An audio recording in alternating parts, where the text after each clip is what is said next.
अवैध वाळू वाहतुकीच्या वाहनामुळे तळणी परिसरातील पूर्णा पाटी ते वाघाळा या 6 किलोमीटर रस्त्यावर ठिकठिकाणी मोठे खड्डे पडले आहेत।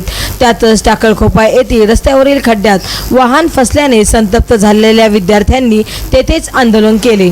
यावेळी टाकळखोपा येथील वाळू चोरीच्या चर्चेत आली असून यात सर्वस्वी तहसीलदार कार्यालय हेच जबाबदार असल्याचे बोलले जात आहे। टाकळखोपा येथे रात्रंदिवस अवैध वाळू उपसा सुरू आहे। वाघाळा टाकळखोपा इंचा या 4 किलोमीटर अंतराच्या रस्त्याचे सुमारे 5 कोटीच्या निधीतून डांबरीकरण करण्यात आले असून नवीन तयार झालेल्या या रस्त्यावर ठिकठिकाणी खड्डे पडले आहेत। त्यात चिखल व पाणी साचून मोठी वाहने फसत आहेत। तरीही प्रशासनाने याकडे तात्काळ लक्ष देऊन कारवाई करावी अशी मागणी विद्यार्थ्यांसह स्थानिक नागरिकांकडून करण्यात येत आहे। महाराष्ट्र वाईब न्यूज प्रतिनिधी गजानन माळकर, मंठा, जिल्हा जालना।